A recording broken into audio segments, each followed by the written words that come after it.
real estate industry in general is ripe for disruption continuing. If the robo-dialer or AI callers can accelerate at that same piece, you could have an auto-dialer call a lead, an inbound lead, within seconds of it coming in and be able to have a conversation that seems realistic. Connect to the MLS, Zillow, get comps, and try to give offers and lock up deals, and then send an auto contract all automatically. I want to infuriate some realtors this morning. I can tell you my experience, boys, that dealing with investors who bolt on that retail campaign is so much more enjoyable than dealing with realtors who bolt on the wholesaling campaign. And the reason is they're so used to the path of least resistance that immediately at the first form of friction, they will default to a listing and a 3% commission instead of going the gusto.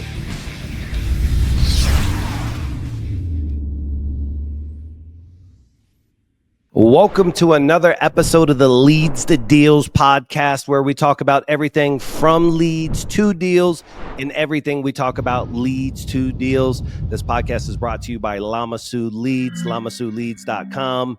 Get ready today, boys and girls, to elevate your real estate marketing game. You're going to hear from both Andrew Rapier, a veteran digital marketer and real estate investor, recognized as a top 1% Facebook marketer, personally managing over 100 million in ad spend career-wise. Joining him is somebody I've known actually in the industry for a couple of years, his co-founder, Craig Murdoch, who has had a formidable career by completing over 300 real estate transactions, totaling over 50 million in deal volume across wholesaling, flipping, rental properties. I think what's best about these guys is they know both sides of the business, what it takes to create a lead to get across the finish line. Together, they merged. They founded Lead House 365 in late 2024 to deliver exclusive, high-quality, motivated seller leads. I want to say welcome to the podcast, boys. And right out of the gates, let's just say that, what is the definition of a qualified lead to Lead House 365? Motivation. Why? I think that surpasses anything else for the information the seller gives is why. Motivation. Okay, but what type of motivation? Like, what are we talking about? A motivation to hear an offer, or a motivation to sell, a motivation to what? Yeah, motivation to sell at a discount because of whatever personal situation they're going through.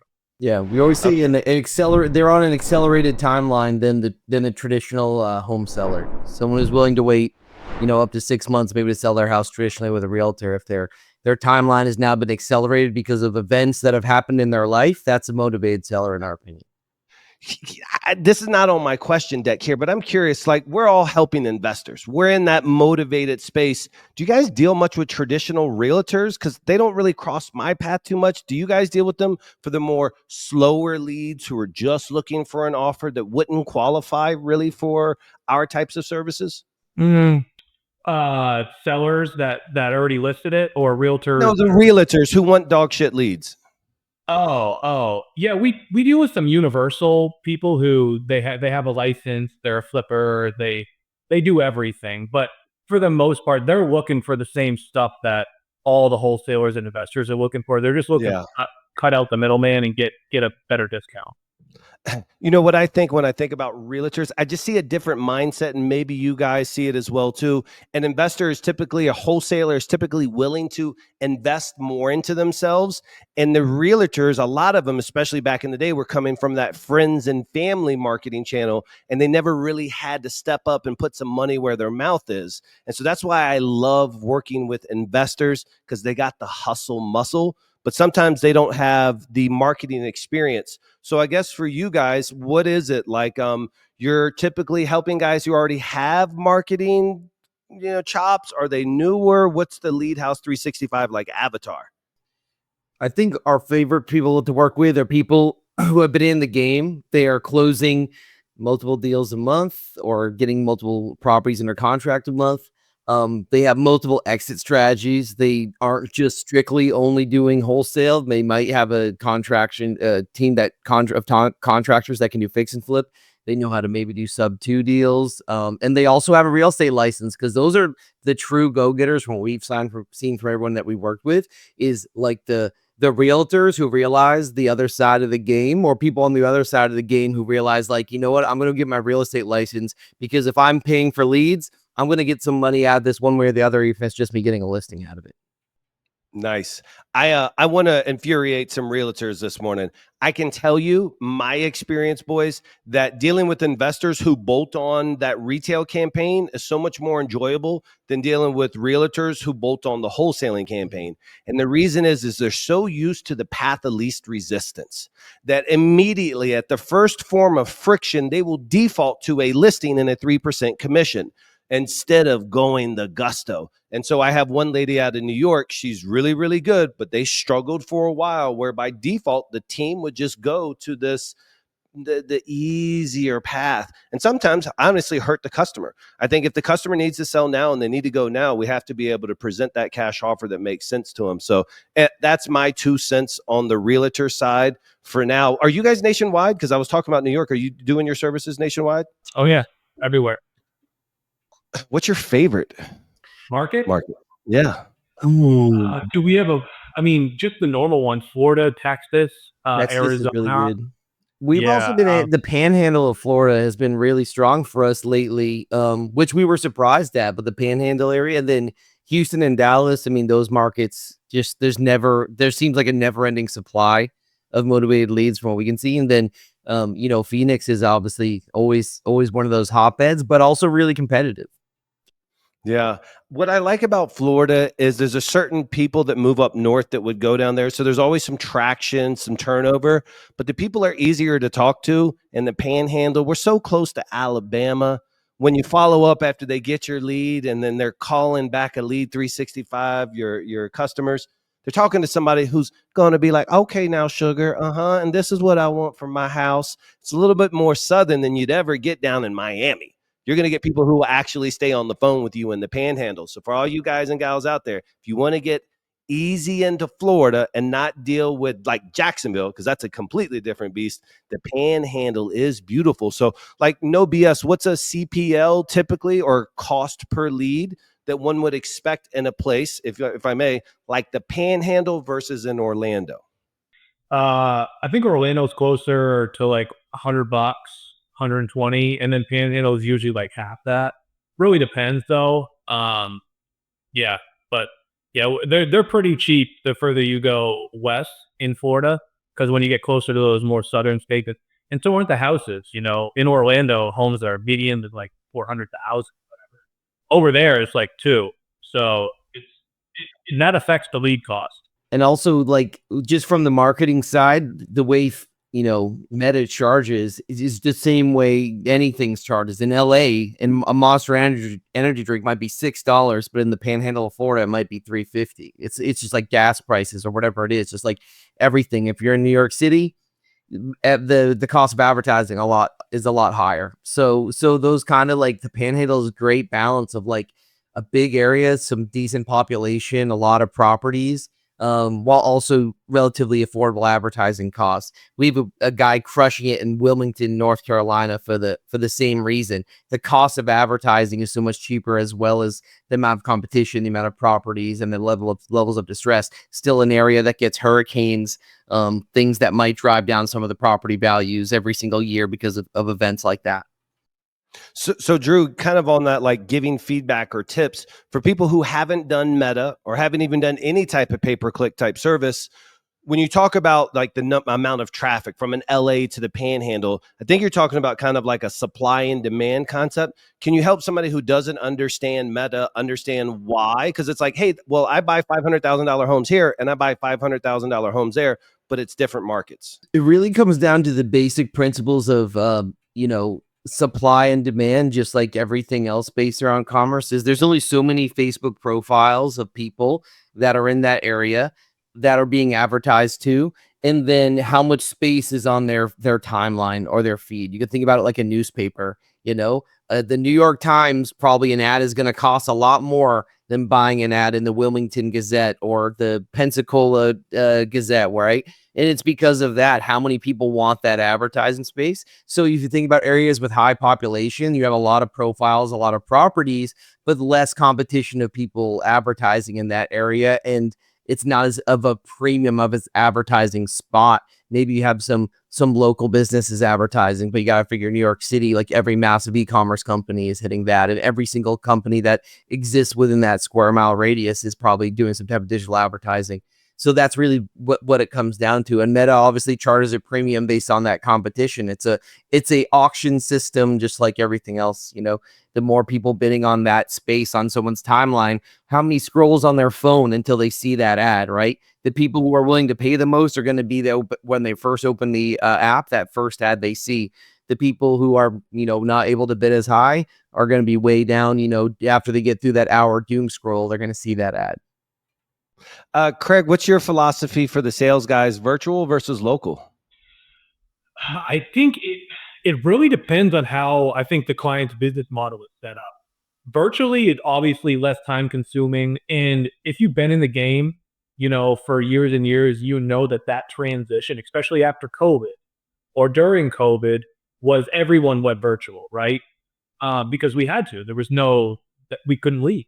So, and I think that model is stuck with a lot of, you know, savvy investors who have a team, but also belly to belly conversations. There's nothing like it, right? And I always say, like, hey, if the seller's talking to 10 investors and only one of them actually goes out there and meets with them, they're going to get the deal over the other 10, unless it's a price thing, right?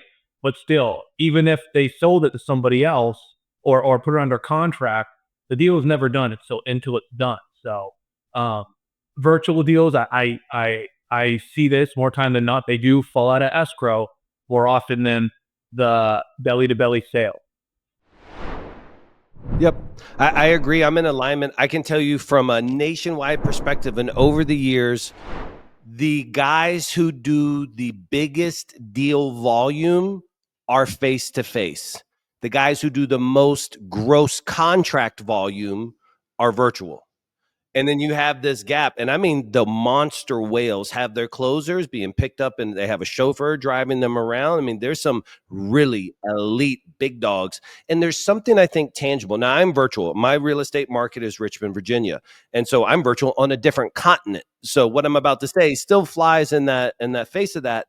But there's something so visceral, so tangible. You guys and gals out there that have sales teams and are debating it, when somebody has to walk back in the office door after going to an appointment and doesn't have a contract signed, like that, not interested. Once retail is so much more stronger to your sales cycle than just clicking a disposition in a CRM. I think just that, where the CEO can see the guy walking in and gets to say, did you get that? Tell me about that deal. Come to my desk and let's talk about it. Oh, there's something so beautiful about that. And so I think that takes me to the other thing, which is a good lead still needs a good closer. Walk me through your guys over the now a couple of years you've been doing this. Like, what are the red flags when somebody's reaching out to you? What are you looking for to make sure that your leads are going to the right salespeople? Yeah, I think the main one is communication. We can pretty much already tell if our client had shitty communication with us, that they have really bad communication with their sellers, and they're gonna be a problem. Something we can't fix because obviously we try to. We give them, common case scenarios and stuff like that on the onboarding, but we can't fix their business model if they can't fix themselves. So communication is number one. What do you think? I would also preface this is that some of our like absolute, you know, we know guys who are absolute killers who are doing like old school spreadsheets and tracking all the leads, and they have it in their head, their system, right, that works for them, and they're never going to switch from it. But they're already killers. If we're working with people who don't have like a CRM or any type of lead management, then we already know it's kind of a little bit of a red flag that, like, we hope they're one of those guys who are killers who just have a system of spreadsheets or a notepad that they do this, like they've been doing this since the 90s or whatever it might be. But however, like if we're working with someone who's maybe a little bit newer to the game and they haven't even, you know, invested in a CRM or some type of lead management tool, then that's definitely one too. Yeah, I agree with you guys. I think for me, the CRM is one of like the biggest red flags. But my follow up to it after they tell me, I say, so tell me about your drip sequencing. Tell me about your nurture automations. And anybody can reach out to me on Instagram. I'll share with you the ones that we use in our wholesale and investment business. I'm personally on high level, but I love RE Simply. I love Salesforce. I've built out my own custom high level, but I'm not dumb enough to think that my closers are going to care about my leads as much as I do. They care, but they'll never care about the money that I spent in it. So the way that I bridge that gap between their caring and my caring is I make the automations happen in between. And that factor right there for everybody in wholesaling, I'll have guys come to me like, hey, we're doing 2 deals, and then they don't have a nurture campaign. I'm like, dude, I don't even want, you got to just either you go build it out, go take the time, upgrade your CRM, but don't spend money with me yet until you have your drip sequencing built out, because it's going to be pointless. You're going to get out of the gate strong, and then you're going to crash because you're no longer working the existing leads. So how do you guys feel about drip sequencing? Oh yeah, dude. I mean, when I start to mention words like that, automations, workflows, drip sequences, if they look at me like I got 2 heads, I already know they don't understand how far CRMs have come from just 5 years ago, dude. You know, when everyone was rocking Podio and Monday or whatever. Now, I mean, back then it was good to store all your information and stuff and keep track of things. But now a CRM is literally like 5 employees in one. You have your automation set up correctly to do what happens whenever something happens in a lead, then, you know, it really is like having multiple employees. And that's what we've had leads that we've nurtured for a year and a half that ended up converting into, you know, some of our biggest assignment fees in our wholesaling business we've had, right? So, you know, you're paying for this lead, right? And not every single lead is going to be a 1-call close or a 30-day close, you know. Maybe they're just really starting to think about this process, and 90 days from now, their husband loses their job. And if you're the one who's been texting them and emailing them and following up with them a couple times a week or every other week, guess what? Who's going to be the first person they call when that actual problem is now a real problem and you're top of mind? The gentleman who got me into this industry, I think you guys know the Cazada brothers. Are you guys familiar with them? Alex and Anthony Cazada, by any chance, out of Central Florida? I would have to, maybe by their face, but Okay. it didn't ring a bell. Superb guys. They got me into this space because I was in a different vertical, and they were like, dude, if you'll just take your operation and insert this industry, you'll murder it. And so I would started sending leads to them when we partnered on deals almost 5.5, 6 years ago. I literally was just in their CRM. We were calibrating, and there was a lead that was 1,600 and some days old. And I'm like, that's what I'm talking about. First off, you know how many people would have been out of business that didn't have a system? But like that is a deal from the deal gods shine down upon them because they had this mechanism in place to follow up with them. But I think, my opinion is, the reason why your services and my services are unique is we offer exclusivity. That would never happen with a PPL lead because they would have sold that lead 17 times in just 5 years. So let's spill the beans. Tell me about PPLs and non-exclusive leads. Yeah.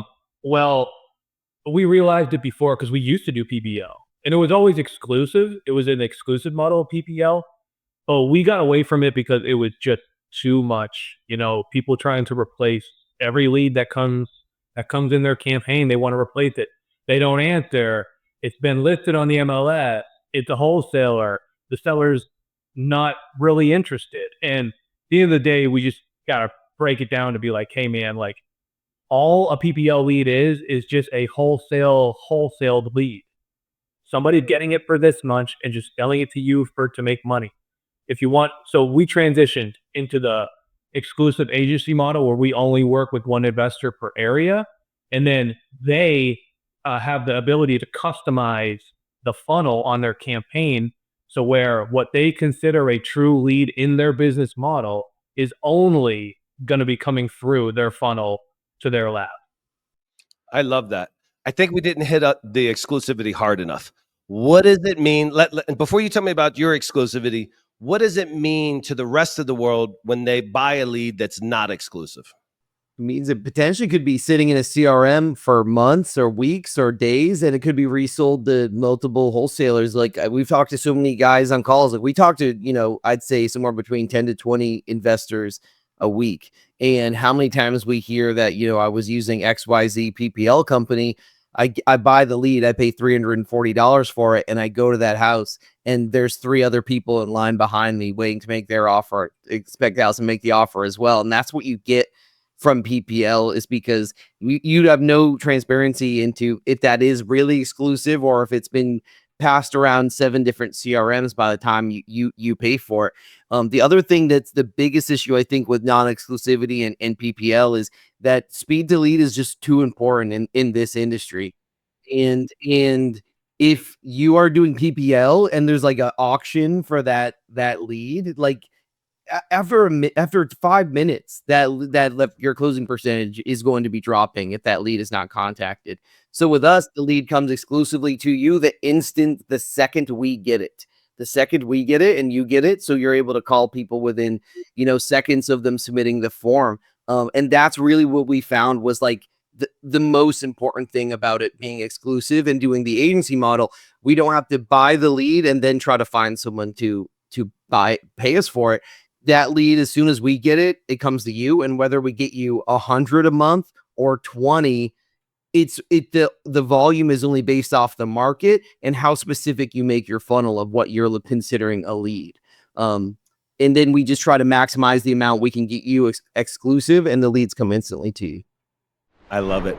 I want to spill some tea. So I'm a little bit older in the space right now. I can't believe I've been doing this for like 5 years in the REI lead gen space. But when I first came into it, it was people on the other side of the globe, mainly Egypt, that were like the big players, right? The geeks of the world, if you will.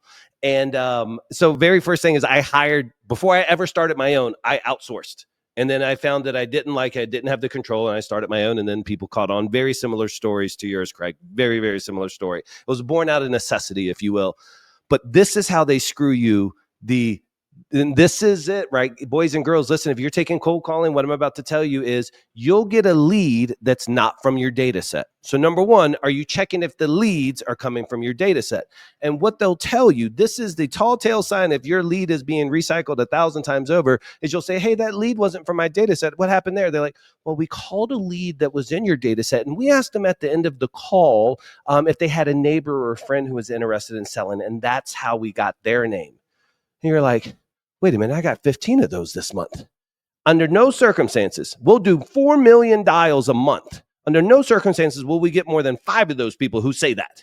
There is no conceivable way ever. And so that's like the first telltale sign. The second thing, and I love this, I think you should put a honeypot in your own data set. If you hire cold callers from Pakistan, from Philippines, from Egypt, make sure you put your name in there as John Cena, John Smith. It doesn't matter. Put it in there and you will get that call. Now go through the whole qualification. And if you don't throw up on yourself because you've hired weak cold callers and the call sounds like shit, but go through the whole thing and then watch your buddy in the same city all of a sudden call you as your lead. These guys are backdooring leads left and right, left and right, left and right. And it's the scourge of the industry because their offerings are so cheap that they have to. The reason why they have to sell the lead 3 times is because you think you're getting a good deal on price. So that's why you get what you pay for. Period. Exactly. I love it. So that's why I love the agencies. Mm-hmm. Any thoughts on that? Had you guys ever heard any of that stuff before? Yeah, experienced it. Yeah. I think too, like we talk to a lot of people, a lot of investors every week, and they always tell us, like how you guys are different, or how they complain about another agency or whatever. But there's a difference, like when it comes to what we're looking for. We're not just looking for people that are going to fill out forms. We're not looking for sellers who want an offer. We're not looking for people who want a home evaluation. We want people who are going through some serious shit, maybe a death in the family, maybe their house caught on fire, maybe just their job, they just up and got laid off, So with real problems, that's who we target. We're not targeting real estate. We're not targeting houses. We're targeting people, So just because someone filled out a generic form, they have a pulse, an address, a price, and a phone number, that doesn't mean shit to us. We want people who are willing to sell it, take away their problems, be their therapist first, be their home buyer second. Bars. I love that. I call them heartbeat in a home leads. I don't need it. For me, my competition is not meta, but PPC. I think a lot of people in this world, they kind of have their mindsets. Tell me how much you agree with this. In general, I'm going to generalize because I'm actually going to put cold calling towards the bottom. But in general, I think most people think in regards to conversions, it would be like TV, radio, then PPC, traditional search, actual search intent, then meta, maybe mail, maybe cold calling. That's kind of how I see the traditional landscape, except for the outliers. But how do you guys see like conversion volume, 1 out of 10 versus the 1 out of 50s? Yeah, I think it's how you set it up. It's going to be one, you're targeting for your pixel, how much data has gone through your pixel. So is it picking up on people who just saw it, or is it picking on people specifically based off of things that are happening in their life? Meta knows everything about us. It knows our credit scores. It knows every single thing we've searched, single thing we've essentially done. So how much data has gone through your pixel? If you have a really seasoned pixel like we have, where we use it for our own wholesaling business, and now we've shared that pixel across the entire country. So every single motivated that comes in gets stored in the data of that user is stored and used in the algorithm to try to find more people like that. And then also how you qualify that lead before it can be a lead. We sometimes have a 15-step form of yes or no questions where people have to actually say, I'm willing to sell this house for a discount in order for a quick cash transaction. Like, they have to say that to get through the form. That is now a meta lead that is closer to a PPC. Now, how we got to them is different. PPC is like the old school yellow pages. You're looking for a pizza restaurant, you go to P, you see all the different ones, you pick the one. And then meta is somewhere like a billboard. You're flying down the highway, you see the billboard, you say, oh, that looks like a pizza restaurant I would love to try. We're somewhere in the middle of that, where this person just saw our ad, so now they've started the process. But to get through our process and to be qualified, they have to straight up answer questions the way we want them to answer, or we disqualify them. And that's cool, because if they're not saying that they're willing to take a discount on the house to get this done quickly because of their timeline, then we don't want to send that lead to our client. I love that. And that was one of my big questions, which is, what does that questionnaire look like? And so for everybody out there, every time you have a form, you're creating friction. And so one of the things with marketing is you want to have a frictionless UI, the UX, you want the user experience to be really, really seamless. And sometimes you're adding those barriers, like Drew saying, for a reason. Do you all of your campaigns funnels go that heavy? Are you doing that as a tweak to like, oh my gosh, we're getting too much junk? What's kind of like the standard? And then can you share with people who are listening some of the questions that most people forget to add to their funnel when they do it themselves? Yeah. I think the bigger the team, the looser we go. So if our client has a team of 15 or 20 people, they need volume. Those people need to make offers. The smaller their team, the tighter we go. But also, it is by preference, right? We're looking to only send the hottest, most qualified leads to our clients, period. And when we do build these out, some of our clients, they're wholesaling these things to the hedge funds. That's their only buyer they want to work with, and they get too specific, and they can't see any volume 100%. because they're dealing with, they only just want to make it easy for themselves. But at the same time, it's like, hey man, you're asking crazy questions on that form and disqualifying the ones that they don't answer correctly, then you're just never going to get any opportunities. So it's the fine balance of like, hey man, we need to give you opportunities, but we want them to be qualified opportunities. Anything that is absolutely not necessary to get on a form up front. Mm-hmm. I would say that we normally always kick out anything if they say the house is on the market, right? If it's on the market, we don't want to talk to them. If they say it's a mobile or manufactured home, most of the time we don't want to talk to them. That's also a preference based off of our client. Some guys we work with in the wholesale, they love mobile homes as long as people own the land, right? So we work that in. Is it a condo or a townhome? Still same thing based off preference, but 90% of the time we kick out that. we get the condition, and the main thing they miss is we do a required text field of why are you looking to sell the house? What is the reason?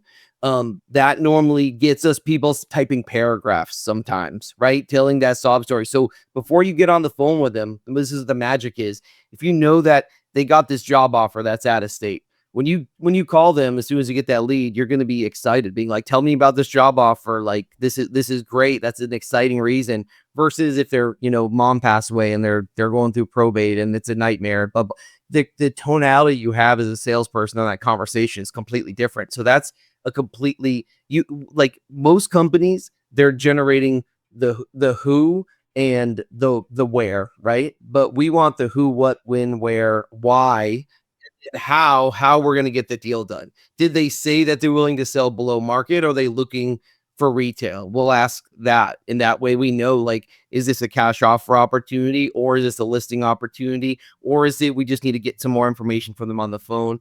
Or we can ask them questions about how they filled that out. Why did you say it is you want a full market value for the home? Because you said you need to sell it in 10 days. So that's another thing. The timeline. Is it a 10-day timeline, a 30-day timeline, or a 60-day timeline? Those are usually our only options. Because if they say 10 days, that tells us that this is actually motivated. No, anyone looking to sell their house in 10 days, something's happened in their life. And then we pair that with that, why are they looking to sell it? That's where it will say inheritance, going through foreclosure, something like that. Something like that. I think anybody who's on Twitter or X understands a lot of what you just said, which is the world's filled with keyboard warriors. And there's something about giving your why to something, or when you're at home in the privacy and you're not talking to another human. We've been so conditioned to really spill the beans and say what we want and feel safe. And I've seen those web forms come in. And like you said, these just amazing stories and long drawn out paragraphs where you're like, they were definitely having wine when they filled this form out, but they just let it flow and let it go. So it's very intelligent to ask that. Do you also, on some forms, ask for their actual asking price, or you do not want them to self-anchor? What do you do? Some, if the client prefers that, I would say probably 95 of the percent they don't, just because we used to ask this question. We Sure. track the data, and people, they don't want to show you they got a full house. We check the They balance don't want to rate. show you they got, If they're showing you their hand up front on just a form, that is something that we realize sellers would get to, because we can track the way they're answering the questions. When they get to that, in their own free will, they exit, they get out of the funnel, they just leave without putting a price in there. Yeah. And also, some of these sellers are not educated enough to even know what to ask or what it's worth. So we just say, hey man, that is a question that you get on the on the phone with them, because of, we've seen it in the past, the volume just decreases. Yeah. Let me ask, are you guys sending them to on-site funnels, or are you keeping them in Meta funnels? On site. We don't use meta funnels at all. Anything we found Great. with using any type of lead generation that's on platform, on the social media platform, just the for some whatever reason, the data is just treated differently, and the quality just goes way down. People are able to pre-enter their name, email address, and phone number, right, based off their Facebook profile, which has two different problems. One, that's too easy. It's like we want them to have to type it and then spell their name wrong and then delete it and type it again, because that means that they actually are not just filling out forms willy-nilly. And then two, when it auto-fills it, that's not always the most accurate information. Their email address they signed up for their Facebook profile with 10 years ago, and the phone number that's attached to their Facebook profile 10 years ago isn't necessarily always accurate. So anytime we've done that, or we've heard from other people like, oh yeah, like I was using X company and they were using, on Meta Leads, they were saying it was impossible to get the people on the phone. The phone numbers were very rarely correct. So those two main issues, we always use a actual funnel builder, and we like to build quiz funnels. So it's not just like a huge thing of 20 questions. It's like step 1 out of 7, 2 out of 7, and it's fun and it's seamless. It's almost like gamifying it. There's like a progress bar with a celebration at the end. Like make it feel like they're playing their favorite app on their phone, or like a video game type thing, and you'll see how high your conversion rate goes up. I love this. You're giving straight fire, straight bars. And I think what it is even with some of these tweaks that are kind of like definitely you guys have paid to learn those lessons, people don't really appreciate how tough it is to set up one of these campaigns from scratch, particularly if you're an investor. You're managing flips, you're managing projects, you're rocking and rolling with the wholesale team, etc. No doubt. I want to share with you before we run out of time, though.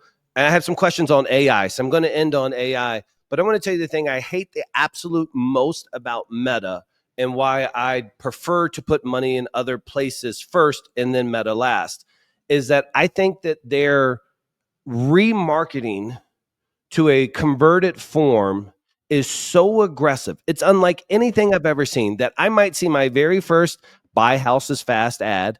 I say, ooh, this is exactly for me. I fill it out. I go to your landing page. I go back into my meta feed, and the next 15 out of 20 things that I see in my feed are other home buying ads. And PPC is not like that. I got them at the top. I got them at the bottom. I'll see them. I might see some display images, maybe from some other, but it's not as aggressive as Meta. And I think Meta is so greedy, and I think they're causing so much competition that it turns me away. So am I crazy? Is there a way to slow that? Is there a way to prevent that? Yeah. What is it that I see? So you're going to want to try to make sure you have some way of getting your CRM or at least create the Facebook audience, the Meta audience of your converted users. And then you want to exclude that from all your campaigns. So that's saying that like, hey, once this person gets through, they stop seeing my ads. If they make it halfway through the funnel and don't convert, that's when we want to treat them like that. And in another level, the metadata, just ever since these iOS updates that have happened over the last couple of years, metadata is a little leaky. So I would say like there's ways you can connect your CRM to be constantly populating it with as new records come into your CRM, it constantly feeds that to an audience in Meta, and then you can exclude that from all your marketing. So you're not wasting money. And then also providing a negative experience for the user as well. Well, Drew. First off, I appreciate it, but that's not what my issue is. My issue is the 15 competitors it then shows. Yep.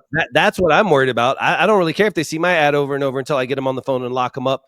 How do I prevent Meta from prostituting this known conversion to every one of my competitors within my geo fence? I don't really think there's any way we're ever going to be able to do that just because of the greed of corporate greed, unfortunately.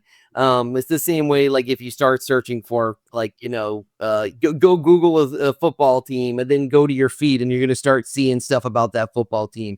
The AI algorithm is actually too advanced almost for its own good. But at the end of the day, for the same reason we love it is the same reason we hate it. That's the duality of it that sucks.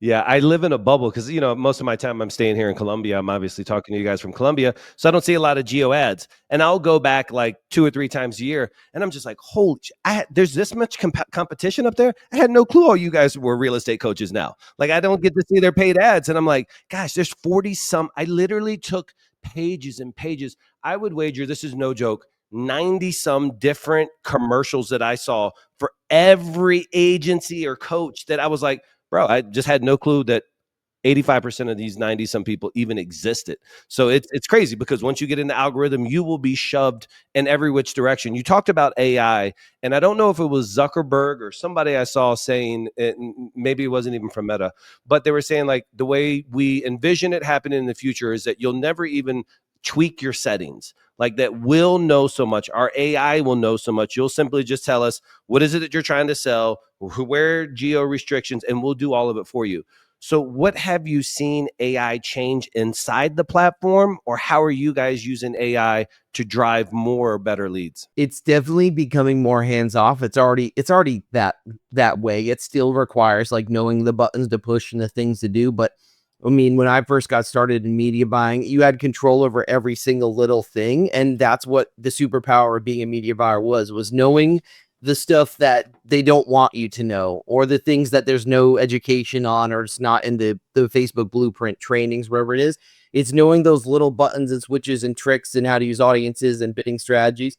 Now it's becoming more and more hands-off and seamless. So the way to have a competitive advantage is, one, how you treat your data, your funnels, only sending good data to your funnels, so that like for us, we're really just focused on motivated people, not just volume of leads, just volume of motivated leads of people who are going to fit the profile. They're going to be willing to make it through our process, which can be a really tough process, give a real reason why, and provide accurate information.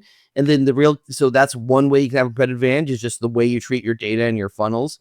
Only reporting good data to your pixel. And then 2, the creative, and just putting up a boarded up house that says sell your house cash. Like, good luck. But if your creative stands out from all of those those 15 competitors, that's where you're going to be the one that gets the click. And that's what we really focus on is creative. And that comes just from my background. I'm an e-commerce media buyer, so creative is always king. Which one of you guys is the more creative guy? Who's driving the graphics and stuff? Me for sure. But it's just because I've been doing this I own an e-commerce agency as well. So we can have a whole other podcast about that world. But taking that mindset and applying it to marketing in real estate, I think I'm probably one of the few people that's done that. And that's kind of why we've had the success we've had. Yeah.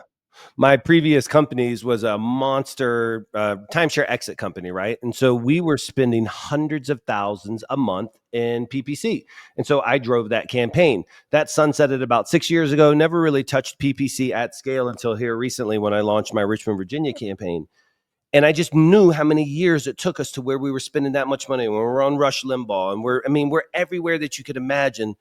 And then I said, oh gosh, but I just opened up GPT on the right-hand side and had my AdWords account here.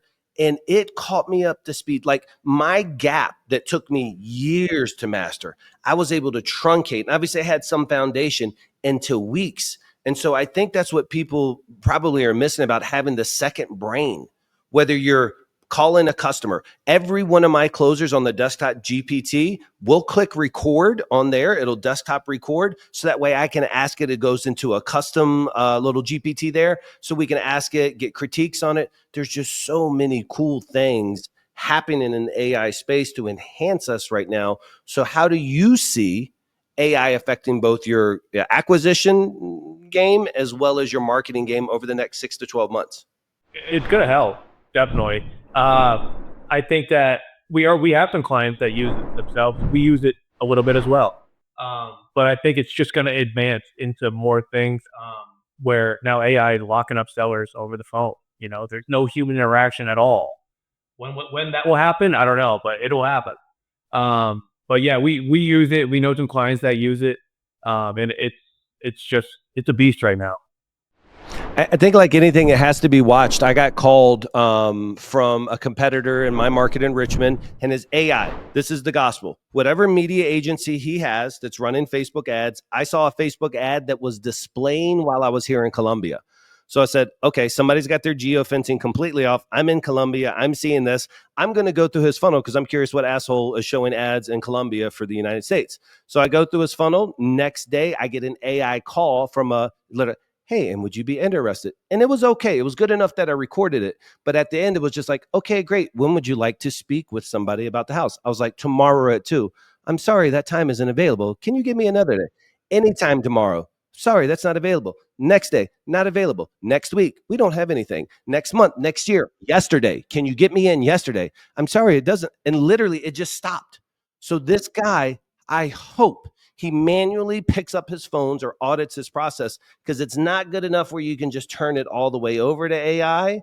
You need to be watching it and watching it grow. And so I guess let's close out with you. Your opinions, Drew. Where's AI taking you over the next 12 months in your marketing efforts? I think it's advancing faster than probably we can keep up with it. But I think that's definitely like, if the way AI is advanced in a lot of sectors, like the image generation sector, as far as like being able to generate like Google's new like video generator, if the robo dialer or AI callers can accelerate at that same piece, then potentially we could get to a point where you could have an auto dialer call a lead, an inbound lead within seconds of it coming in, and be able to have a conversation that seems realistic to the common middle of America home seller, and be able to at least get the information, connect to the MLS, Zillow, get comps, and try to give offers and lock up deals, and then send an auto contract all automatically without a human having to be here. It potentially in the next 18 months, if it accelerates it the way that some of these other ways AI is accelerating. I think for me as a marketer and a guy who loves money and leads, for the first time, I'm actually really happy with China. I think China and what they're doing with their AI models is forcing so much growth on ours and gives us so much external options too, as these prices become almost too expensive to be able to handle that much compute. Like there's so much being able to do. My guys, we have a DeepSeek localized installation here. It's so much cool stuff. Manus is another one out of China. There's a really good video one that just dropped, but there's so much stuff out of there that's putting pressure on us, and it's truly like a global competition to be able to see who's going to have the best pricing and the best software. So I think there's a lot of exciting things out there. Speaking about the belly to belly sales, if you can do belly to belly sales on top of all this enhanced marketing, you're really going to be able to thread the needle of an excellent sales organization, because you're going to have the marketing handled by AI and being able to assist with guys like you leveraging that technology for the campaigns. And you can go out there and shake Barbara Smith's hand and build extreme value and ask an extreme discount. Then that's how you stay in business and keep on growing. Maybe soon these nurture sequence automation sequences, understanding the times of day to text Mary who's in Colorado and what to text her and what her profile is and when's the last time she communicated, and that was at 5 p.m. on this day. So they, wait, like all of our automations and stuff is like we manually think this seems like a good idea, and this is based off what's worked well for us. But a system of learning based off of all your user behavior, and you maybe learning based off that specific user's behavior, and then nurturing them in a different way versus a one size fit all nurture sequence could be a real game changer for this industry too. Yeah, we should definitely have a follow-up in the future, come back and calibrate on some of our expectations. But also, I think technology and marketing is where it's at. And I think the real estate industry in general is ripe for disruption continued. There's, like you said, there's a lot of successful guys who are still on spreadsheets and yellow legal pads. And the mail is the one thing that they figured out because it's the least complicated channel. And there's a lot of opportunities for those guys to grab their hands. Let's show them the promised land and walk them there together.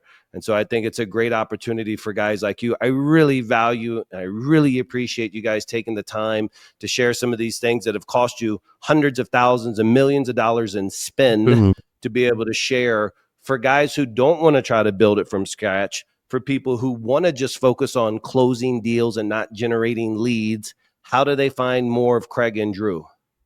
Social, our website, leadhouse365.com, and then all things social, YouTube, Facebook, Instagram. At Leadhouse365.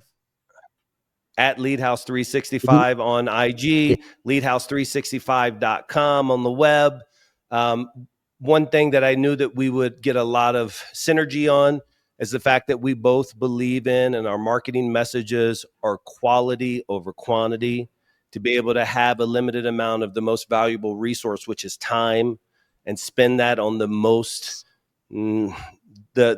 spend that in a capacity in which we get the highest return for that time. It takes quality leads and not quantity of names and numbers. So I really appreciate that about you guys. Everything that I've heard about Lead House 365 with some of my most intimate people that I know out there has been nothing but positive things. So I really appreciate you guys coming on here, talking a little bit of ish with me, and helping educate investors on how they can get more leads and get more money. Thank you guys for coming out. Thanks for having us.